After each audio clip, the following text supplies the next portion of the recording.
નમસ્કાર દર્શક મિત્રો, હું અબરાર અને આપ જોઈ રહ્યા છો ઇન્ડિયા ન્યૂઝ ગુજરાતનું ખાસ બુલેટિન આપણો સુરત. સમાચારોની શરૂઆત કરતા પહેલા એક નજર કરીએ હેડલાઇન્સ ઉપર.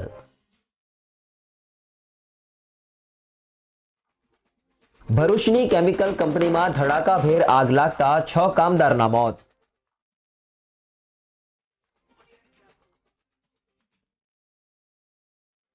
શહેરમાં ગરમીનું જોર ધીમું પડ્યું, શહેરીજનોને મળી રાહત.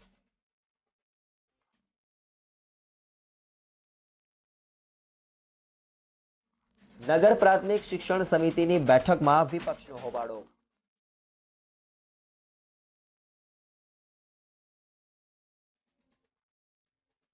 સુરત એરપોર્ટ પર કાર્ગો સેવાને રેકોર્ડ બ્રેક પ્રતિસાદ.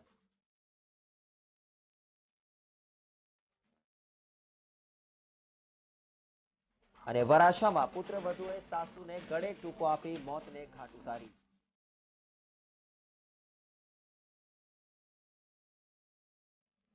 અને હવે સમાચારો જોઈએ વિગતવાર. ભરૂચ નજીક દહેજ ખાતે આવેલી એક કેમિકલ ફેક્ટરીમાં ગઈ રાત્રે અચાનક વિસ્ફોટ થવા સાથે આગ ફાટી નીકળી હતી, જેના કારણે 6 વ્યક્તિના મોત થયા છે. ફાયરના કાફલાએ ભારે જહેમત બાદ આગ પર કાબુ મેળવ્યો હતો. ભરૂચ નજીક આવેલા દહેજ ખાતેની ઓમ ઓર્ગેનિક નામની કંપનીમાં સિન્થેટિક ઓર્ગેનિક કેમિકલ અને ઇન્ટરમેડિયેટ બનાવે છે, જેમાં ડિસ્ટિલેશન સ્પેન્ડ સોલ્વન્ટનો ઉપયોગ થાય છે.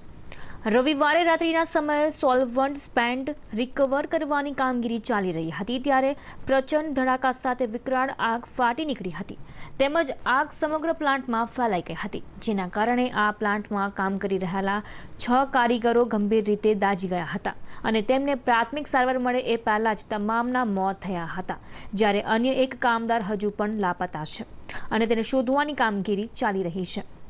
આગની ઘટના અંગે ફાયર વિભાગને જાણ કરવામાં આવતા લાશ્કરો તુરંત ઘટના સ્થળ પર દોડી આવ્યા હતા, તેમજ આગને કાબૂમાં લેવા માટે ફોર્મનો મારો ચલાવ્યો હતો. આગને કાબૂમાં લેવા માટે ફાયર વિભાગને પણ ભારે જહેમત ઉઠાવવી પડી હતી. બનાવની જાણ થતાં જિલ્લા પોલીસ વડા doctor Leena Patil, industrial safety and health વિભાગના અધિકારીઓ, જીપીસીબીના અધિકારીઓ સહિતનો કાફલો ઘટના સ્થળ પર દોડી આવ્યા હતા. આગ પર કાબુ મેળવ્યા બાદ સ્થિતિ નિયંત્રણમાં આવી હતી. બીજી તરફ જે કામદારોના મોત થયા છે તેમના સગા સંબંધીઓ પણ પ્લાન્ટ પર દોડી આવ્યા હતા. આ વિસ્ફોટ એટલો ભયંકર હતો કે આસપાસની ફેક્ટરીઓ પણ ધ્રુજી ઉઠી હતી. આગને કારણે ઓમ ઓર્ગેનિકનો મોટા ભાગનો પ્લાન્ટ કાટમાળમાં ફેરવાઈ ગયો છે. કેમિકલ મિક્સ કરવાની પ્રક્રિયા દરમિયાન આ આગ લાગી હોવાનું પ્રાથમિક તારણ છે. સુરત શહેરના હવામાનમાં સોમવારે ફરી એક વખત બદલાવ આવવા સાથે ગરમીના પ્રમાણમાં મહદઅંશે ઘટાડો થયો હતો, જેના પગલે શહેરીજનોએ થોડી રાહત મેળવી હતી. જોકે બપોરના સમયે ગરમ પવન ફૂંકાતા લોકોએ લૂમાં સેકાવાનો વખત આવ્યો હતો. ગત સપ્તાહે સુરત શહેરમાં તાપમાનનો પારો 40 ડિગ્રીએ પહોંચ્યા બાદ આજે સોમવારે શહેરમાં ગરમીના પ્રમાણમાં ઘટાડો નોંધાયો હતો. શહેરનું મહત્તમ તાપમાન 34 ડિગ્રી નોંધાયું હતું, જે ગત સપ્તાહની સરખામણીએ 6 ડિગ્રી જેટલું ઓછું હતું, જ્યારે શહેરનું લઘુત્તમ તાપમાન 26.2 ડિગ્રી નોંધાયું હતું, જે સામાન્ય કરતાં 4 ડિગ્રી વધારે હતું. શહેરના હવામાનમાં ભેજનું પ્રમાણ 82% જેટલું રહ્યું હતું, જ્યારે દક્ષિણ પશ્ચિમ દિશામાંથી પ્રતિ કલાકે 6 કિલોમીટરની ઝડપે પવન ફૂંકાતો રહ્યો હતો, જેના કારણે શહેરીજનોએ બપોરના સમયે લૂ ખાવાનો વખત આવ્યો હતો. શહેરમાં ગરમીનું પ્રમાણ ઓછું થતાં શહેરીજનોએ મહદ અંશે રાહત મેળવી હતી, તેમજ ગત સપ્તાહની સરખામણીએ ચાલુ સપ્તાહના પ્રથમ દિવસે રાહતનો દમ લીધો હતો. હવામાન વિભાગ દ્વારા આગામી દિવસોમાં ગરમીના પ્રમાણમાં સુધારો થવાની સંભાવના વ્યક્ત કરવામાં આવી છે. જોકે હજુ 1-2 દિવસ સુધી શહેરીજનોને ગરમીમાંથી થોડી રાહત મળશે. સુરત મહાનગરપાલિકા સંચાલિત નગર પ્રાથમિક શિક્ષણ સમિતિની સામાન્ય સભા મળી હતી, જેમાં રજૂ થયેલા તમામ કામોને સર્વાનુમતે મંજૂર કરવામાં આવ્યા હતા. તો બીજી તરફ સભામાં શિક્ષકોની ઘટને લઈ વિપક્ષે હોબાળો મચાવ્યો હતો. નગર પ્રાથમિક શિક્ષણ સમિતિની સામાન્ય સભા સ્વાતિ સોસાની અધ્યક્ષતામાં મળી હતી, જેમાં કુલ 24 અને વધારાના 3 કામોને રજૂ કરવામાં આવ્યા હતા, જ્યાં ચર્ચા વિચારણા બાદ તમામ કામોને સર્વાનુમતે મંજૂર કરવામાં આવ્યા હતા, જેમાં ખાસ કરીને દરેક ઝોનમાં એક ઇંગ્લિશ મીડિયમ શાળા શરૂ કરવાના અને જે ઝોનમાં વિદ્યાર્થીઓની સંખ્યા વધુ ત્યાં નવી શાળા શરૂ કરવાના કામે મંજૂરીની મહોર મારવામાં આવી હતી. તો બીજી તરફ નગર પ્રાથમિક શિક્ષણ સમિતિની મળેલી સામાન્ય સભા હંગામી પણ બની હતી, જ્યાં વિપક્ષ દ્વારા શિક્ષકોની ઘટને લઈને હોબાળો મચાવવામાં આવ્યો હતો અને નવા શિક્ષકોની ભરતી ક્યારે થશે તે પણ સવાલો વિપક્ષ દ્વારા ઊભા કરવામાં આવ્યા હતા. નગર પ્રાથમિક શિક્ષણ સમિતિમાં 1600 શિક્ષકોની અછત હોવાનો આરોપ વિપક્ષ દ્વારા લગાવવામાં આવ્યો છે. ત્યારે હાલ શિક્ષણ સમિતિ દ્વારા નવા શિક્ષકોની ભરતી માટે 1 કરોડનું બજેટ ફાળવવામાં આવ્યું હોવાનું પણ જણાવવામાં આવ્યું છે. સુરત શિક્ષણ સમિતિની સામાન્ય સભા હતી, તેમાં ટોટલ 24 કામ હતા અને વધારાના 3 કામો લેવામાં આવ્યા હતા.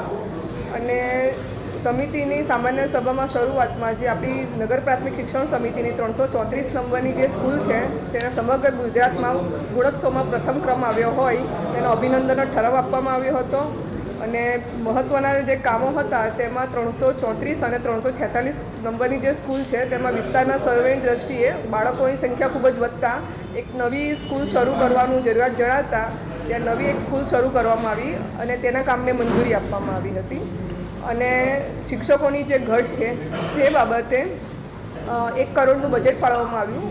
તેમાંથી શિક્ષકોની જે ઘટ છે તે અત્યારે પૂરી કરવામાં આવશે અને દરેક ઝોનમાં એક ઇંગ્લિશ મીડિયમની નવી સ્કૂલો શરૂ કરવાનું છે, તેના કામને મંજૂરી આપવામાં આવી. મુસાફરોની સાથે સાથે કાર્ગો વિભાગમાં પણ સુરત એરપોર્ટ સતત આગળ વધી રહ્યું છે. એપ્રિલ 2021થી ફેબ્રુઆરી 2022 સુધીમાં 4420 મેટ્રિક ટન કાર્ગો રવાના કરવામાં આવ્યું હતું, જેમાં સુરતથી દિલ્હી, પટના, હૈદરાબાદ, ગોવા, ચેન્નઈ વગેરે શહેરનો સમાવેશ થાય છે. વી વર્કફોર્સ સુરત એરપોર્ટના પ્રમુખ સંજય શાહે માહિતી આપતા જણાવ્યું હતું કે એપ્રિલ 2021થી ફેબ્રુઆરી 2022 સુધીમાં 4420 metric ton cargo Surat airport પરથી લોડ કરવામાં આવ્યું છે, જેમાં સૌથી વધુ દિલ્હી ખાતે 1625 મેટ્રિક ટન કાર્ગો મોકલવામાં આવ્યું હતું, જ્યારે Hyderabad 348 metric ton, Goa 191 metric ton, Patna 159 metric ton, જ્યારે ચેન્નઈ શહેરમાં 480 metric ton cargo Surat airport પરથી લઈ જવામાં આવ્યું હતું. સુરત એરપોર્ટ પરથી હાલ ડોમેસ્ટિક કાર્ગો સેવા ચાલી રહી છે, જેને વધારી ઇન્ટરનેશનલ કાર્ગો સેવા શરૂ કરવાની માંગ કરવામાં આવી રહી છે. સુરતથી લગભગ 2019-20માં લગભગ 3975 મેટ્રિક ટન કાર્ગોની મૂવમેન્ટ થઈ હતી અને 2020-21 જે કોવિડનો પીરિયડ હતો, પીક પીરિયડ, તેમાં પણ લગભગ 4967 મેટ્રિક ટન કાર્ગો સુરતથી અવર જવર થઈ છે અને આ વર્ષે લગભગ ફેબ્રુઆરી મહિના સુધીમાં 4420 મેટ્રિક ટનનો કાર્ગોનું અવર જવર થઈ છે. સુરતનું પોટેન્શિયલ એટલું મજબૂત છે અને એટલું મોટું છે કે અહીંયાથી ઇન્ટરનેશનલ કાર્ગોની પણ ફેસિલિટી જો આપવામાં આવે તો લગભગ અહીંયાથી તમે માનશો નહીં કે ખેતીવાડીને લગતી પછી બીજા ટેક્સટાઇલને લગતી એક્સપોર્ટનું એટલું બધું મોટું હબ બની શકે એમ છે. એટલે સુરતના માટે ઇન્ટરનેશનલ કાર્ગો બી એટલું જ જરૂરી છે. વરાછામાં લંબે હનુમાન રોડ વિસ્તારમાં મૂળ આસામની પુત્રવધુ ગુજરાતી સાસુનું ગળું દબાવી હત્યા કરી ઘરને બહારથી તાળું મારીને આસામ જવા માટે ભાગી ગઈ હતી. પતિએ સવારે 5 વાગ્યે પત્ની અને તેના 2 ભાઈઓને સુરત રેલવે સ્ટેશનેથી પકડીને પોલીસને સોંપ્યા છે. મૂળ અમરેલી જિલ્લાના નેસડી ગામનો સંદીપ ઉર્ફે દેવો જીણાભાઈ સરવૈયા હાલમાં વરાછામાં લંબે હનુમાન રોડ પર પરિમલ સોસાયટીમાં રહે છે. સંદીપ રત્ન કલાકાર છે. 4 વર્ષ પહેલા સોશિયલ મીડિયા થકી તેનો પરિચય મૂળ આસામના દિબ્રુગઢની દીપિકા મંડલ સાથે થયો હતો. બંનેને પ્રેમ થતાં સંદીપે તે સમયે દિબ્રુગઢ જઈને 5 મહિના ત્યાં રહ્યો અને દીપિકા સાથે લગ્ન કર્યા હતા. ત્યાંથી તે દીપિકાને લઈને સુરત આવી રહેવા લાગ્યો હતો. તેને સંતાનમાં એક દીકરો છે. દીપિકાના બંને ભાઈ દીપાંકર અને 7 વર્ષનો ભાઈ પણ સુરત આવીને દીપિકાના ઘરે રહેવા લાગ્યા હતા. શનિવારની રાતે સંદીપ હીરાના કારખાને નોકરી પર ગયો હતો. સવારે 4 વાગે સંદીપના પિતાનો તેમના વતનથી ફોન આવ્યો કે તારી મમ્મીને ફોન કરું છું, તે ઉપાડતી નથી. તેથી સંદીપે પણ ઘરે મમ્મીને અને પત્ની દીપિકાને ફોન કર્યા હતા. 25થી વધુ વખત ફોન કર્યા પરંતુ કોઈએ ફોન ઉપાડ્યો ન હતો, જેથી સંદીપે ઘર પાસે રહેતા બનેવીને ફોન કરીને ઘરે જઈને તપાસ કરવાનું કહ્યું હતું. બનેવીએ ઘરે જઈને જોતા ઘર બંધ હતું અને બહારથી દરવાજાને તાળું માર્યું હતું. બનેવીએ સંદીપને આવી જાણ કરતા સંદીપે બનેવીને સુરત રેલવે સ્ટેશને જવા કહ્યું હતું. સંદીપ પણ રેલવે સ્ટેશન પહોંચ્યું હતું. સ્ટેશન પર દીપિકા, દીપાંકર અને નાનો ભાઈ મળી આવ્યા હતા. બંનેને લઈને ઘરે આવ્યા હતા. ત્યાં ઘરમાંથી સંદીપની માતા વિમળાબેનની લાશ પડેલી હતી. શાળા દીપાંકરને તેના ઘરેથી બીજા રહેવા જતો રહેવા માટે કહેતા તેને પોતાની બેન સાથે મળીને તેનું ગળું દબાવી દઈ હત્યા કરી નાખી હતી. બાદમાં પોતાની બેન અને નાના ભાઈ સાથે તે આસામ ભાગી જવા નીકળી ગયો હતો. સંદીપની સતર્કતાને કારણે દીપિકા અને દીપાંકર ઝડપાઈ ગયા હતા. સંદીપે આરોપી દીપિકા અને દીપાંકર વિરુદ્ધ વરાછા પોલીસમાં હત્યાની ફરિયાદ નોંધાવી છે. સંદીપ સરવૈયા નામનો 27 વર્ષનો યુવક પોતાના પરિવાર સાથે વરાછા પોલીસ સ્ટેશન વિસ્તારના પરિમલ સોસાયટીમાં રહેતો હતો. આ સંદીપ સરવૈયા રાત્રિના સમયે હીરાની ફેક્ટરીમાં કામ અર્થે જાય છે. રાત્રિ દરમિયાન આ જે સંદીપ સરવૈયા એની ફેક્ટરી ઉપર કામ ઉપર ગયેલો હતો એ અરસામાં એની મમ્મી વિમળાબેન કે જે 59 વર્ષની ઉંમરના છે, એની પત્ની દીપિકા જે ઓરિજિનલી આસામના દિબ્રુગઢ જિલ્લાની છે અને આ દીપિકા સાથે આ સંદીપના 4 વર્ષ પહેલાં લગ્ન થયેલા હતા. તો એની માતા વિમળાબેન, એની પત્ની દીપિકા અને એનો એક સાળો જે આસામથી આવેલો હતો એકાદ માસ પહેલાં, દીપક નામનો, એ ઘરે 3 જણા હાજર હતા. રાત્રિના સમયે આ દીપિકા અને એનો ભાઈ એ આસામ જવા માટે અચાનક નીકળેલા. એ દરમિયાન એની મા જાગી જતા વિમળાબેન અને એની આ પુત્રવધુ એટલે કે ફરિયાદીની પત્ની દીપિકા સાથે બોલાચાલી થયેલી, ઝઘડો થયેલો. અને એ દરમિયાન આ 2 ભાઈ બહેન એટલે કે આ ફરિયાદીની પત્ની અને એના શાળાએ ભેગા મળીને આ વિમળાબેનના હાથ પગ બાંધી દીધેલા અને ગળે ટૂંપો દીધેલો અને એમનું મોત નિપજાવેલું. એ બાબતની ફરિયાદ આ સંદીપે વરાછા પોલીસ સ્ટેશને નોંધાવતા વરાછા પોલીસ સ્ટેશને IPC 302 મુજબનો આ બંને ભાઈ બહેન આરોપીઓ દીપિકા અને એના ભાઈના વિરુદ્ધમાં ગુનો રજીસ્ટર કરેલો અને આરોપીઓને અટકાયતમાં લેવામાં આવેલા છે અને આગળની કાયદેસરની કાર્યવાહી હાથ ધરવામાં આવેલી છે. હાલ ગુજરાતમાં એકમાત્ર ઉત્તર વાહિની નર્મદા પરિક્રમા નર્મદા જિલ્લાના માંગરોળ ગામથી થઈ રહી છે, જેમાં હજારોની સંખ્યામાં પરિક્રમાવાસીઓ જોડાયા છે. પહેલીવાર આ ઉત્તર વાહિની નર્મદા પરિક્રમા સુરતની 4 વર્ષની એક નાની બાળકીએ પૂર્ણ કરી છે. સુરતથી આવેલા મનીષભાઈ હિરાણીનો પરિવાર નર્મદા પરિક્રમા કરવા આવ્યો હતો. તેમની સાથે તેની નાનકડી બાળકી પલાસ, જેની ઉંમર 4 વર્ષની છે. તેણે પણ આજે 21 કિલોમીટરની પરિક્રમા જરા પણ થાક્યા વગર હસતા રમતા પૂરી કરીને નવા વિક્રમ સ્થાપ્યો હતો. પલાસ ગુજરાતની સૌથી નાની વયની પરિક્રમા કરનાર પહેલી બાળકી બની છે. તેના પિતા મનીષ હિરાણીએ જણાવ્યું હતું કે અમારી સાથે આવી છે પણ એ પરિક્રમા નહીં કરી શકે. અમે એને ના પાડી ત્યારે પણ તેણે જીદ કરી કે ના, હું પણ પરિક્રમા કરીશ. પછી એ અમારી સાથે પરિક્રમા કરવા તૈયાર થઈ ગઈ અને પછી વહેલી સવારે 4 વાગ્યાથી અમારી પરિક્રમા શરૂ થઈ. અમારી સાથે બીજા પરિક્રમાવાસીઓ પણ હતા, પણ પલાસ આ બધાની આગળ દોડતી રમતી આગળ વધતી હતી, જેના ચહેરા પર જરાય થાક નહોતો. 3 થી 4 કલાકમાં હસતા રમતા કશે પણ અટક્યા વગર સૌના આશ્ચર્ય વચ્ચે પરિક્રમા પૂરી કરી હતી. એના માતા પિતા અને અન્ય પરિક્રમાવાસીઓ પણ આ નાનકડી પલાસની હિંમત અને આટલી નાની વયે પરિક્રમા કરતા જોઈને દંગ રહી ગયા હતા. આટલી નાની વયની કોઈ બાળકીએ આખી પરિક્રમા કરી નથી. સમગ્ર રાજ્યમાં આટલી નાની વયે પરિક્રમા કરનાર આ બાળકી પ્રથમ છે. સમાચારમાં સમય થયો છે એક બ્રેકનો.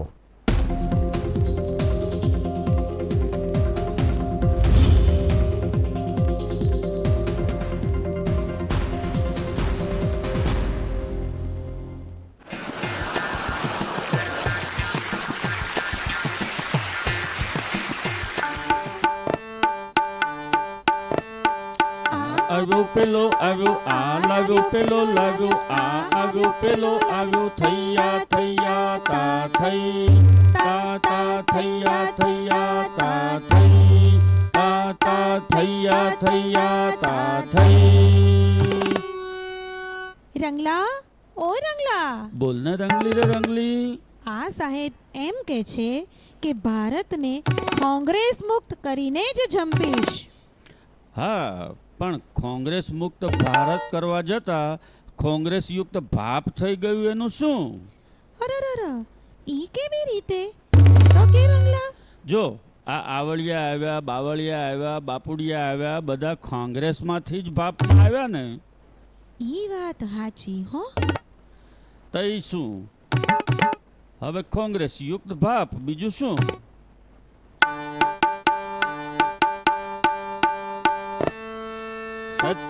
સુંદરીમાં તો આવું જ થાય, નેતા નેતીનું કદી કુલ ન જોવાય, ટેકાના ભાવે નેતા ખરીદાય, પ્રજા બિચારી ઉલ્લુ બની જાય. તા થૈયા થૈયા તા થઈ, તા થૈયા થૈયા તા થઈ, તા થૈયા થૈયા તા થઈ.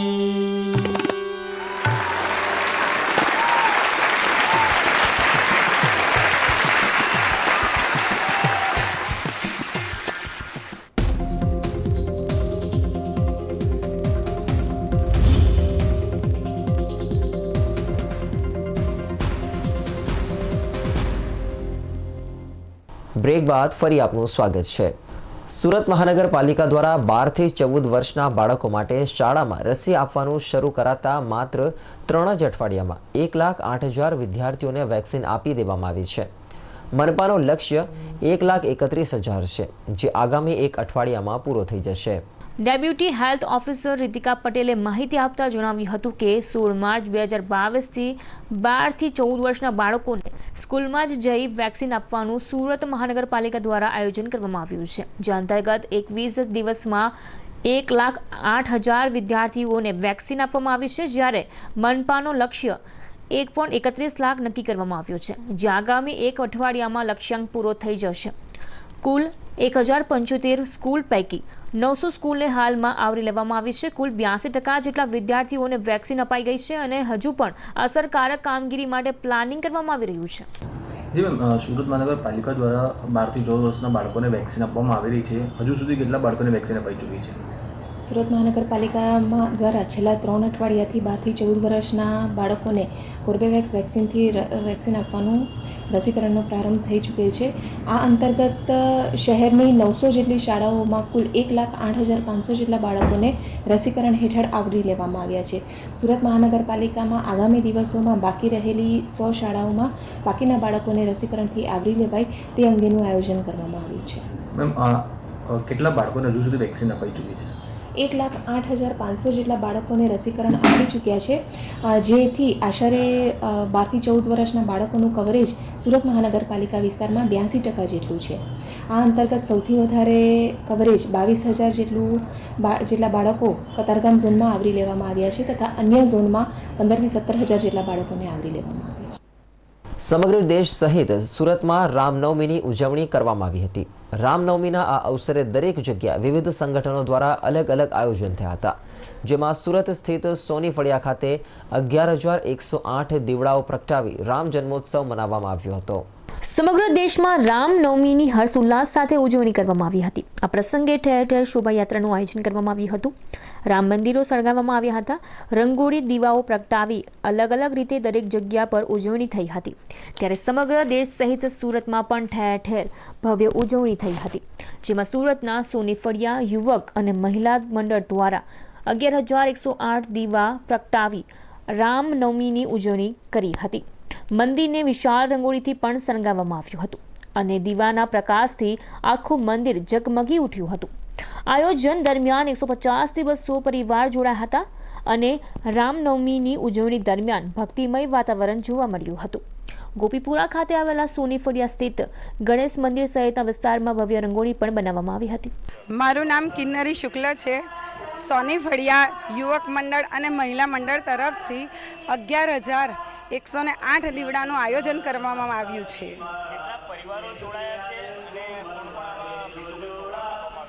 હા, અમારે અહીંયા લગભગ 150 થી 200 પરિવાર જોડાયું છે અને ખૂબ સારો સંગઠન છે અમારે અહીંયા. ના, આમ તો અમારે આમ પહેલું વર્ષ છે, પણ કોરોના કાળના લીધે અમારે થોડું ડિલે કરવું પડ્યું. આ બહુ વખતથી આ જ્યારનો મોદીજીએ પ્રોગ્રામ સેટ કર્યો હતો કે આ કોલમ હટાવીએ પછી અયોધ્યા મંદિરનું સ્થાપનાને, ત્યાર પછી અમારે આ પ્રોગ્રામ પહેલી વારનો થયો છે. હા, અહીંયા છે રામ મંદિર છે અને આ અમારે ગણપતિ મંદિર છે, એ 150 વર્ષ જૂનું છે. સુરત જિલ્લાના મહુવા તાલુકાના સેવાસણ ગામે બારડોલી પ્રાંત અધિકારીએ રેડ કરી હતી. સિંઘમ સ્ટાઇલમાં ઉતરી આવેલ અધિકારીએ ખાણ ખનીજ વિભાગના નિયમો ભંગ કરી રેતી ખનન અને વહન કરતી 48 જેટલી ટ્રક, 30 જેટલા મોબાઈલ, હિટાચી મશીન સહિત લાખોનો મુદ્દામાલ જપ્ત કર્યો હતો. સુરત જિલ્લાના મહુવા તાલુકામાં ઘણા દિવસોથી ગેરકાયદેસર રેતી ખનન અંગે ફરિયાદો ઉઠી હતી, જે ફરિયાદ બારડોલીના નવયુવાન પ્રાંત અધિકારી તરીકે ફરજ બજાવતા સ્મિત લોઢા હરકતમાં આવ્યા હતા અને સેવાસર ગામે પૂર્ણા નદીમાં ચાલતું ગેરકાયદેસર રેતી ખનન ઝડપી પાડ્યું હતું. સેવાસર ગામે લીઝ ધારક શ્રીજી કન્સ્ટ્રક્શન સામે ફરિયાદ ઉઠી હતી, જેથી પ્રાંત અધિકારીએ પોતાની ટીમ સાથે છાપો માર્યો હતો. રસ્તામાં જ 3 જેટલી ટ્રકો વિના પાસ પરમિટ વળી આવતા આખો મામલો બહાર આવ્યો હતો અને પ્રાંત અધિકારીએ નદી તટે પહોંચતા રેતી માફિયાઓમાં ભાગદોડ મચી જવા પામી હતી. પ્રાંત અધિકારીએ છાપો મારતા હિટાચી મશીન વડે બેફામ રેતી ખનન ચાલતું નજરે પડ્યું હતું. રેતી ખનન માટે શ્રીજી કન્સ્ટ્રક્શને પરવાનગી તો મેળવી હતી, પરંતુ એ પહેલા પર્યાવરણ ક્લીનર્સ સહિતના અનેક પરવાનાઓ લીધા ન હતા. બારડોલી પ્રાંત અધિકારી ટીમે કરેલ છાપામારીમાં 48 જેટલી ટ્રકો, 30થી વધુ ટ્રક ચાલકના મોબાઈલ, ખેતી ખનન કરતું હિટાચી મશીન સહિત લાખોનો મુદ્દામાલ જપ્ત કરાયો હતો. આ મામલે હાલમાં પોલીસ ફરિયાદ નોંધાવી અને આગળ કાર્યવાહી હાથ ધરવામાં આવી છે. तो आज यहाँ पे सेवासन गांव में हम लोग रेड करने के लिए आए थे, क्योंकि यहाँ पे एक एप्लीकेशन आई थी श्रीजी कंपनी की.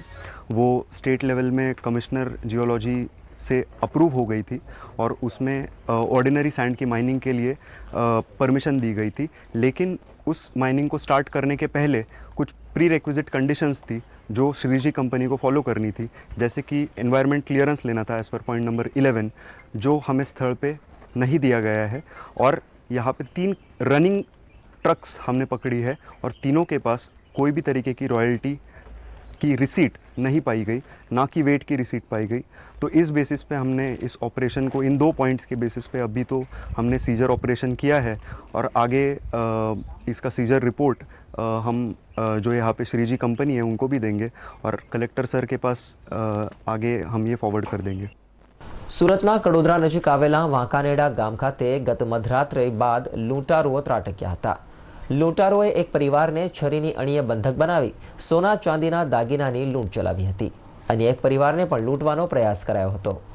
સુરત નજીક આવેલા વાંકાનેડા ગામ ખાતે 15 દિવસમાં જ બીજી વખત લૂંટારુઓ તડાક્યા હતા. ગઈ મધરાત બાદ ગામમાં રહેતા એક પરિવારના ઘરમાં 5 અજાણ્યા ઈસમો છરી જેવા ઘાતક હથિયારો લઈને ઘૂસી ગયા હતા, તેમજ પરિવારને છરીની અણીએ બંધક બનાવીને ઘરમાંથી રોકડ રકમ સહિત સોના ચાંદીના દાગીનાની લૂંટ ચલાવીને પલાયન થઈ ગયા હતા. આ લૂંટારુઓએ અન્ય એક પરિવારને પણ બંધક બનાવીને લૂંટવા પ્રયાસ કર્યો હતો. જોકે આ પરિવારે સામનો કરતા તેઓ ત્યાંથી નાસી છૂટ્યા હતા. માત્ર 15 જ દિવસમાં વાંકાનેડા ગામમાં લૂંટની આ બીજી ઘટના બની છે. અગાઉ એક વિદ્યાર્થિનીને છરી મારીને તેના ઘરમાં લૂંટ ચલાવવા પ્રયાસ થયો હતો. જોકે વિદ્યાર્થિનીએ સામનો કરતા લૂંટારુઓ ત્યાંથી ખાલી હાથે નાસી ગયા હતા. ગઈ રાતની ઘટના અંગે પોલીસે ગુનો દાખલ કરીને વધુ તપાસ હાથ ધરી છે. સુરતના ઈચ્છાપુર જ્વેલરી પાર્ક ખાતે આવેલા KP Sanghvi jewellers private limited નામની ફેક્ટરીમાંથી તેના કર્મચારીઓ દ્વારા સિક્યોરિટી ગાર્ડ સાથે મળીને સોનાની ડસ્ટની મોટા પ્રમાણમાં ચોરી કરવામાં આવી હતી. આ અંગે ગુનો નોંધાતા પોલીસે 6 આરોપીને ઝડપી પાડ્યા છે.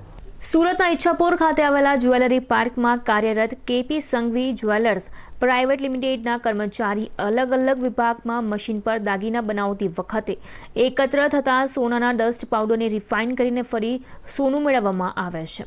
પરંતુ આ કંપનીમાં કામ કરતા પ્રકાશ પ્રસાદ અને રાજમણી રામ સહાય પટેલ સહિતનાઓએ મળીને કંપનીના સિક્યુરિટી ગાર્ડ સાથે ચોરી કરવાનું પ્લાનિંગ કર્યું હતું, જે અંતર્ગત કુલ 8 આરોપી દ્વારા છેલ્લા 1 મહિનામાં અલગ અલગ સમયે રૂપિયા 23,60,000ની કિંમતનો સોનાનો ડસ્ટનો જથ્થો ચોરી કરવામાં આવ્યો હતો.